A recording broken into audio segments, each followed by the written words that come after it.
Silks చేనేత వస్త్రాల అద్భుత ప్రపంచం కుక్కట్పల్లిలో మార్చ్ 28న గ్రాండ్ ఓపెనింగ్. ఈ రోజు వరకు నేను తీసుకున్న మ్యాక్సిమం రెమ్యూనరేషన్ అంతా అంటే 5 లక్షలు. కానీ అందులో పొదుపు చేశారు చూడండి సార్, సేవ్ చేసి దీన్ని గ్రో చేశారు, అది గ్రేట్ సార్. ఎంత దాచుకోవాలి సార్ సుమారుగా? మీరు ఒక బిజినెస్ మ్యాన్ కాబట్టి ఓ రూపాయి సంపాదిస్తే, ఇప్పుడు మా అలాంటి ప్రొఫెషనల్స్ ఉంటారు, లేదు ఇంకో కొంచెం ఏదైనా ఓ రూపాయిలో ఎంత దాచాలి సార్? ముందు ఎంత దాచుకోవాలంటే 100 రూపాయలు జీతం సంపాదించుకునేవాడైనా సరే 10 రూపాయలు 15 రూపాయలు రాగానే ముందు తీసుకెళ్ళి ఆ డబ్బాలో వేసేయాలి. ఆ మిగిలిన 80 ఖర్చు పెట్టుకోవాలి. 100 పెట్టామనుకోండి, 100 ఖర్చు అయిపోవడం కాబట్టి ఇంకో 200, 200 అప్పు కూడా చేస్తాం. అది చేయకూడదు. నేను ఉన్నా లేకపోయినా, తిన్నా తినకపోయినా ఈ 20 రూపాయలు, ఈ 20% తీసుకెళ్ళి నేను పక్కన వేయాల్సిందే అనేది స్ట్రిక్ట్గా పెట్టుకుంటే ఈజీగా పైకి రాగలుగుతాం. ఈజీగా అంటే వేస్ట్ అవ్వకుండా ఉన్నంతలో జాగ్రత్త చేసుకుంటాం. ఆ వచ్చిన దాన్ని మళ్ళీ అది ఆ ఫ్రెండ్ అడిగాడు, లేకపోతే వీళ్ళు అడిగారు, ఈ ఆడేదో మందు అవుతా ఏదో అప్పు అడిగాడు, ఇవన్నీ ఇవ్వకూడదు, జాగ్రత్త పడాలి. అండ్ ఇంకోటి సార్, క్రెడిట్ కార్డు ఉండడం మంచిదంటారా ఒక వ్యాపారవేత్తగా? క్రెడిట్ కార్డు ఉండటం అనేది డెఫినెట్గా ఇప్పుడు అవకాశాలు చాలా ఉంటాయి. అవకాశాలను సద్వినియోగం చేసుకునే వాళ్ళందరికీ ఉపయోగపడతాయి, దుర్వినియోగం చేసుకునే వాళ్ళకి అందరికీ కూడా ఇది అవుతుంది. మీరు అమెరికా లాంటి దేశంలోకి వెళ్ళి చూస్తే క్రెడిట్ కార్డు అని ప్రతి దగ్గర క్రెడిట్ కార్డు, డబ్బు డీలింగ్ ఉండదు అసలు. అవును, పెట్రోల్ కొడుచుకున్నా క్రెడిట్ కార్డే పెడతారు, షాపింగ్కి వెళ్ళినా కూడా క్రెడిట్ కార్డు ఇస్తారు, అన్ని చోట్ల ఇదే. ఇక పండగలు వచ్చాయి, క్రిస్మస్ లాంటి పండగలు వచ్చాయంటే అసలు ఎన్ని కొనేస్తారో చెప్పడానికి లేదు, అవసరం ఉన్నాయి లేని అన్నీ కూడా. ఆ రోజు జేబులో డబ్బులు ఉండక్కర్లా, క్రెడిట్ కార్డు తీసి ఇస్తారు, వాడు దాంట్లో పెడతాడు, ఇచ్చేస్తాడు. అది ఆ క్రెడిట్ కార్డు అప్పులు తీర్చడానికి మళ్ళీ బోల్డెన్ అప్పులు చేసే సందర్భం అదే కదా. క్రెడిట్ కార్డు ఏంటంటే అవసరానికి జేబులో డబ్బు కాకుండా ఇది కూడా ఒక కరెన్సీయే. పేపర్ కరెన్సీ కంటే కూడా ఇది ఒక, కానీ అది హద్దుకు మించి ఖర్చు పెట్టడానికి కాదు. అంతే కదా, అదే అది ఉంది కదా. రేపు చూసుకుందాలే, వచ్చే నెల కడదాంలే అని అనుకుంటే అప్పు చేయడం చాలా తేలిక, కానీ అప్పు తీర్చడంలో సేవ్ చేసుకోవడం అనేది చాలా కష్టం. అది తెలుసుకోవాలి. స్టాక్ మార్కెట్లో డబ్బులు పెట్టచ్చా సార్? ఇవన్నీ మౌలిక సూత్రాలు. అసలు పెట్టండి, నాకు దాని మీద నమ్మకం లేదు. స్టాక్ మార్కెట్లో మీరు ఎప్పుడు భూమినే నమ్ముకున్నారు, లేదంటే వెంచర్స్ ఏదైనా వెంచర్ ఉంటే దానిలో పెట్టారు? నేను పార్లమెంట్లో కూడా మాట్లాడేటప్పుడు ఒక కథ చెప్పాను. ఓ రోజున ఒక వ్యాపారి వచ్చాడు పల్లెటూరులోకి, వచ్చేసి మీ ఊళ్ళో కోతులు ఉన్నాయని తెలిసింది, కోతులు కొంటాను నేను, కోతికి 10,000 చొప్పున ఇస్తాను అన్నాడు. ఊళ్ళో వాళ్ళందరూ పిచ్చాడు చూసి ఈడేంటి కోతులు కొనుక్కోవటం ఏంటి, కోతికి 10,000 ఇవ్వటం ఏంటి అని అందరూ చూశారు. ఎవరో కొంతమంది ఈడేదో 10,000 ఇస్తున్నాడు కదని చెప్పి 4 కోతులు 10 కోతులు తీసుకెళ్ళి వాడికి ఇస్తే అందరికి 10,000 ఇచ్చాడు. వెళ్ళిపోయాడు. వాడు వెళ్ళిపోయిన తర్వాత నిజంగా కోతికి 10,000 ఇచ్చారంటే ఇచ్చారని నేను చూపించాడు. ఈసారి మనం జాగ్రత్త పడాలి అనుకొని నెక్స్ట్ టైం వాడు ఇంకో నెలలో వచ్చాడు. మళ్ళీ ఈసారి 15,000 ఇస్తానన్నాడు కోతికి. అందరూ ఎగబడ్డారు. ఓ 50% మనుషులు ఎగబట్టారు, కోతులు తీసుకొచ్చారు, ఇచ్చారు. మూడోసారి వచ్చాడు, 25,000 ఇస్తా, నాకు కోతులు కావాలి అన్నాడు. అప్పటికి అయిపోయినాయి కోతులన్నీ. ఊళ్ళో ఉన్న కోతులన్నీ అంత ముందే కొనేసి తీసుకెళ్ళిపోయాడు. ఎక్కడ కోతులు లేవు. 25,000 ఇస్తానంటాడు. పక్క ఊళ్ళోకి వెళ్తే 20,000కు దొరుకుతున్నాయి. అక్కడికి వెళ్ళి 20,000 కొనుక్కొని కోతులు తీసుకొచ్చేసి వీడికి అమ్మారు. అర్థమైంది సార్, అర్థమైంది కదా. ఆ 20,000కి అమ్మింది ఎవరు అంటే వీడే. అదే అందుకని అదే అర్థమైంది. మన దగ్గర 5,000కి 10,000కి కొన్న కోతుల్ని మనకి 20,000కి అమ్మాడు. అది ఎంత గోల్డెన్ ఇదే సార్ ఇది. అయితే ఇప్పుడు స్టాక్ మార్కెట్ కూడా అలాంటిదేనండి. ఏ రోజున ఏ రేట్లు ఎందుకు పెరుగుతున్నాయో తెలియదు, ఎందుకు పడిపోతున్నాయో తెలియదు. ఇది బ్రహ్మాండంగా ఉంది అని అందులో పెడతాం. అంటే ఏదైనా డబ్బు సంపాదించడానికి కష్టపడి సేవ్ చేసుకుందాం అనుకున్న విలువ ఇది ఆర్టిఫిషియల్గా ఏదో పెట్టుబడి పెట్టేసి ఊరినే వచ్చేసింది. ఒక లాటరీ వచ్చింది అని అంటే దాంట్లో కూడా వచ్చినప్పుడు బాగానే ఉంటుంది, సంతోషంగానే ఉంటుంది. కానీ హార్డ్ ఎర్న్ మనీ అనే దానికి ఉన్న విలువ ఈజీ మనీకి ఉండదు. ఈజీ మనీ ఎలా వచ్చిందో అలాగే పోతుంది. హార్డ్ ఎర్న్ మనీ మనం జాగ్రత్తగా కాపాడుకుంటాం కదా సార్. అది. అండ్ ఫైనలీ సార్, రియల్ ఎస్టేట్లో డబ్బులు పెట్టాలంటే మీ సలహా ఏంటి సార్? చాలామంది ఇవాళ జయభేరి అనగానే one of the most trusted names. So మీ సలహా ఏంటి సార్? డెఫినెట్గా అలాంటి ఉద్యోగస్తులు ఎవరైనా సరే, ఇప్పుడు నా ఇంటర్వ్యూస్లో నేను చెప్పిన ఇట్లాంటి మాటలు అన్నీ కూడా విని చాలామంది ల్యాండ్ మీద ఇన్వెస్ట్ చేశారు. నేను ఎక్కడికో వెళ్తా అంటే, ఏమండి మీ ఇంటర్వ్యూ చూసామండి, మీరు చెప్పింది బాగుందండి, నేను కూడా ల్యాండ్ కొన్నానండి, ఏదో ఇన్ని స్థలాలు కొనుక్కున్నానండి, బాగా పెరిగినాయండి, డబల్ అయినాయండి, ట్రిపుల్ అయినాయండి అని చెప్పిన వాళ్ళు ఎంతోమంది ఉన్నారు. అందుకని నేను ఇంకోటి వ్యాపారం చేస్తూ మీరు భూమి కొనుక్కోండి అని నేను చెప్పలేను కదా. అవును, అర్థమైంది. అదే తర్వాత సేఫ్టీ ఇది. ఇప్పుడు ఏదైనా కొంటే ఇప్పుడు వ్యాపారం చేసేవారు వ్యాపారంలో లాభం రావచ్చు, నష్టం రావచ్చు, కానీ భూమికి మీద నష్టం ఉండదు. అవును. పెరిగేదే తప్ప తరిగేది కాదు, పాడైపోయేది అంతకంటే కాదు. కాబట్టి అంటే కొనుక్కునేటప్పుడు లీగల్గా కరెక్ట్గా ఉన్నాయా లేదా, దానికి హద్దులు సరిగ్గా ఉన్నాయా లేదా అని చూసుకొని మనం కొనుక్కున్న దాన్ని ప్రొటెక్ట్ చేసుకోవాలి మనమే. ఇక్కడ హైదరాబాద్ లాంటి చోట మనం ప్రొటెక్ట్ చేసుకోకపోతే ఎవడో ఒకటి వచ్చి అక్కడ ఇల్లు కట్టేస్తాడు. నాకు ఇదిగో ఈ ప్రాజెక్టులోనే ఒకటి జరిగింది అట్లాగే. ఇక్కడ స్థలం అమ్మే ఒకటి అంటే మామూలుగా వాస్తు ఎక్కువ చూస్తాం మనం. ఒకటి వాస్తుగా లేని సైట్లు కొన్ని ఉంటాయి, వీధి సోలు అయ్యాయి. అవి జనరల్గా ముస్లిమ్స్ కొనుక్కుంటారు, వాళ్ళకి వాస్తు మీద నమ్మకం ఉండదు. అదే కొంచెం తక్కువ ఇస్తాం కూడా ఆ రేటు.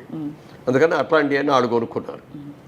ఒక మిలిటరీ ఆఫీసర్, ఒక ఆయన రిటైర్డ్ మిలిటరీ ఆఫీసర్ నా దగ్గరకు వచ్చి, ఇలా నేను నా డబ్బు ఇదండి, రిటైర్మెంట్లో నాకు వచ్చిన డబ్బు, దీన్ని ఎక్కడో చోట ఇన్వెస్ట్ చేయాలి, మంచి వాళ్ళు ఎవరి దగ్గర చేయాలా అని చెప్తే మీ పేరు చెప్పారండి అని చెప్పి వచ్చి ఇస్తే ఇన్వెస్ట్ చేసి సైట్ ఇచ్చాం. కొనుక్కున్నాడు. సంవత్సరానికి ఒకసారి వచ్చి కనపడి ఇక్కడికి వచ్చి ఏమండి అని సైట్ చూసుకొని వచ్చేవాడు. కూర్చొని కాసేపు కాఫీ కదా వెళ్ళిపోతా ఉన్నాడు. ఓ రోజున వచ్చి ఏమంటే నా స్థలంలో ఎవడో ఇల్లు కట్టేశాడండి అన్నాడు వచ్చి. మీ స్థలంలో ఎవడో ఇల్లు కట్టడం ఏంటంటే అని వెళ్ళి చూస్తే నిజంగానే ఆయన స్థలంలో ఇల్లు కట్టేశాడు. ఎవర్రా నువ్వు అని అడిగితే నాదేనండి, నేను కొనుక్కున్న సైట్ కదా అన్నాడు. ముస్లిం అన్న అతను. నీ సైట్ పక్కది కదా, ఇది కాదు కదా అంటే, ఏమనండి ఇదే అనుకున్నానండి నేను అన్నాడు. మరి ఎట్లా ఇప్పుడు నన్ను ఆ సైట్ తీసుకోమనండి అన్నాడు. ఈ సైట్ వాస్తుకి ఎకనిస్ట్ వాడు తీసుకోడు అయినా, నువ్వు కొనుక్కో ఇప్పుడు ఆ స్థలం అన్న. అంటే నా దగ్గర డబ్బులు ఉన్న డబ్బులని పెట్టి ఇల్లు కట్టారని నా దగ్గర డబ్బులు ఏం చేయాలి? వెంటనే ఇంకో ప్లేట్ ఎవరో అమ్మేవాళ్ళు ఉన్నారో చూసి ఆ సైట్ మేము కొని ఆ సైట్ ఆయనకి ఇచ్చాం. ఇవ్వగా ఆయన ఎంత ఆనందపడిపోయాడంటే ఎంతమంది దగ్గరికి వెళ్ళి చెప్పాడు ఇది చెప్పడానికి. ఆ పాజిటివ్ న్యూస్ని స్ప్రెడ్ చేస్తే వీళ్ళ దగ్గరికి వెళ్తే నమ్మకం, గ్యారంటీ అనేదాన్ని. ఇప్పుడు ఊరిని బిల్డప్ పోదండి, నేమ్ బ్యానర్ నేమ్ రావటం, మంచి సినిమాలు తీస్తే బ్యానర్కి మంచి పేరు వస్తుంది, వ్యాపారం కరెక్ట్గా చేస్తే ఆ వ్యాపార సంస్థకి మంచి పేరు వస్తుంది. అట్లా నిజాయితీగా ఉన్నారు. ఒక్కొక్కసారి మనకు నష్టం వస్తుంది, వచ్చినా కూడా మన కస్టమర్ని ఎప్పుడు కూడా చేయకూడదు. మేము మొట్టమొదట వ్యాపారాన్ని మొదలుపెట్టినప్పుడు ఇట్లా గాజు అద్దం ఉండేది, దాని కింద ఒక కాగితం పెట్టుకున్నాం, customer is our God, customer is our pay master, customer is always right అని పెట్టుకున్నాం. అందుకని కస్టమర్ ఎవరు వచ్చినా చాలా గౌరవంగా చూస్తాను, చాలా గౌరవంగా మాట్లాడతాను. మనకి వాళ్ళ ఆనందం ఏంటంటే ఈ కస్టమర్లు రాబట్టే కదా మనకి అనేదో ఫీలింగ్. తర్వాత కస్టమర్ ఈజ్ ఆల్వేస్ రైట్ అని పెట్టుకుంటాం. మన దగ్గరికి వచ్చి ఏదో కూడా అతను ఏదో బాధిస్తాడు, నీది వాడేది తప్పు, ఇది నేను చెప్తున్నాను, నేను నా ఎక్స్పీరియన్స్ అని నేను అనకూడదు. అవునండి అవునండి మీరు చెప్పింది కరెక్టేనండి, కానీ నాది చిన్న సలహా అండి అని మనం అట్లా వెళ్ళాలి తప్ప అసలు తప్పని అనకూడదు ఎప్పుడు కూడా. కస్టమర్ ఆయన పాయింట్ ఆఫ్ వ్యూలోకి మనం వెళ్ళాలి. అవును సార్, మీ గొప్పతనం అది. ఎందుకంటే వాళ్ళకి చాలా దాచుకుని వాళ్ళు ఎంతో కష్టపడి అందులో పెట్టుంటారు. ఎంత కష్టపడి రూపాయలు ఇప్పుడు ఉద్యోగం చేసే వాళ్ళకి ఎంత వస్తుందండి? ఇప్పుడు అక్కడ దాకా ఎందుకు, సినిమా ఇండస్ట్రీలో కోట్లు సంపాదించిన వాళ్ళు పెద్ద పెద్ద యాక్టర్లు ఉన్నారు. వాళ్ళు ఇలాగ విచ్చలవిడిగా ఖర్చు పెట్టడం మూలంగా కానీ, వాళ్ళ పిల్లలు సరిగ్గా ఉండకపోవడం మూలంగా కానీ చాలా నాశనమైన కుటుంబాలు ఉన్నాయి. అదే మా సినిమాలో మేకప్ వాళ్ళు కానీ, కాస్ట్యూమ్ డిపార్ట్మెంట్ కానీ, కెమెరా డిపార్ట్మెంట్లో ఉన్నాళ్ళు కానీ, లైట్ బాయ్స్ కానీ, వీళ్ళలో చాలామంది వచ్చిన డబ్బులు జాగ్రత్తగా దాచుకొని పిల్లల్ని చక్కగా చదివించుకొని ఇవాళ రోజున వాళ్ళు హ్యాపీగా వాళ్ళు ఇల్లు వాళ్ళు కట్టుకొని పిల్లలతో ఆనందంగా ఉంటే చూస్తా అంటే ఎంత గర్వంగా ఎంత ఆనందంగా అనిపిస్తుంది. Correct sir. వాళ్ళ ఇళ్ళలో లేదు పెళ్ళి అనిపిస్తే కూడా కాబట్టి తప్పనిసరిగా నేను వెళ్తూ ఉంటాను. అది ఆ ఫ్యామిలీ బాండేజ్ అనేది ఒకటి ఉండాలి.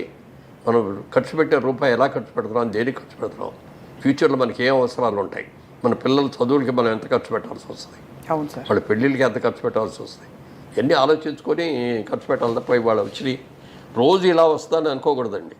కానీ ఇవాళ ఉన్నాం, ఈ సంపాదన వస్తుంది. మరి ఇదో అన్ని సినిమాలు తీసా, ఇవాళ సినిమా తీయాలంటే తీయలేకపోతున్నా. ఎందుకు తీయలేకపోతున్నా అంటే ట్రాక్ తప్పాను, మళ్ళీ ట్రాక్ ఎక్కాలి.